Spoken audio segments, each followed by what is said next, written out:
$290 million. If you met me, you'd guess accountant, maybe handyman. You'd never guess the real number, because I've spent 20 years making sure nobody would. It starts in a dive bar on a slow Tuesday. The jukebox is jammed, the pool table's felt is torn, and the bartender mentions someone else owns both machines and just collects a check every month. You ask who? That someone runs an amusement route. Jukeboxes, pool tables, dartboards, and claw machines placed across a dozen bars and laundromats. He splits the quarters with the location, walks away, and never has to be liked, only paid. People cut a lot of things in a bad year. They don't cut the one cheap hour of distraction at the end of a hard shift. Entertainment at the bottom of the price ladder barely notices a recession. $22,000 buys 11 machines across 6 locations from an operator ready to retire. Half the machines need new parts. None of the locations know your name yet, and won't need to. The first full month nets $890 across all 11 machines. It's not much, but it arrives the same way every month after, regardless of what the news says about the economy. Driving the route one afternoon, you notice a weedy vacant lot near a new highway exit ramp under construction. Nobody's building there yet. In 5 years, everybody will want to. Land banking is patience disguised as an investment.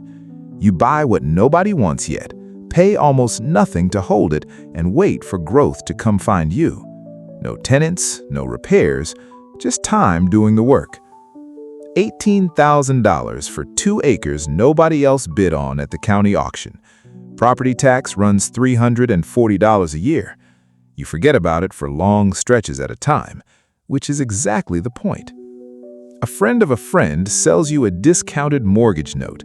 Someone else's home loan bought for less than its balance, paying you the monthly interest instead of a bank. You become the lender nobody applies to in person.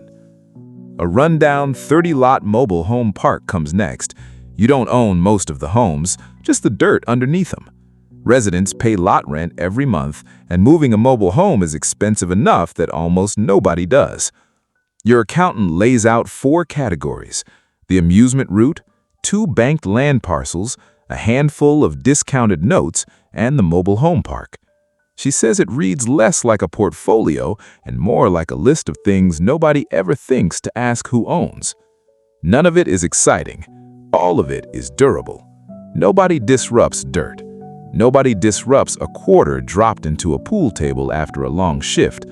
That's never been an accident. It's the entire strategy. At a high school reunion, an old classmate corners you near the drink table, talking about his new boat and a real estate deal he's flipping for quick cash. He asks what you've been up to.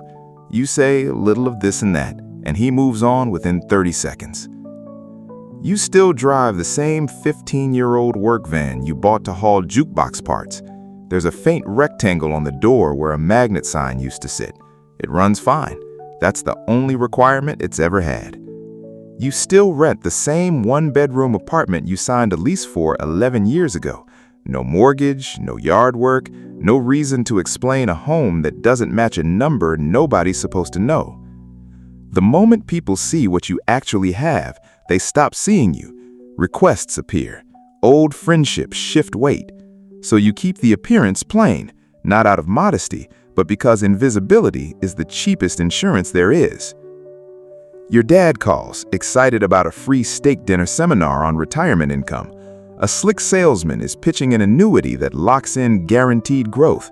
Your dad's already halfway to signing before dessert arrives. You sit at your dad's kitchen table and go through the actual contract, a 12-year surrender period, steep penalties for early withdrawal, and fees buried 4 pages deep. He'd never read past the brochure. Your dad calls the salesman back and declines. He thanks you for looking it over. He has no idea what you actually know, or what it would have cost him to find out the hard way. You let that be enough. A notification lands while you're testing a repaired jukebox in an empty bar before opening hours, feeding it quarters one at a time to check the speaker. Total verified net worth, $290 million. The jukebox plays the same song it always has. The feeling is the same one you had counting $890 in quarters 11 years ago, just with more zeros behind it now. It was never about the number. It was about staying small enough that nobody ever thought to ask.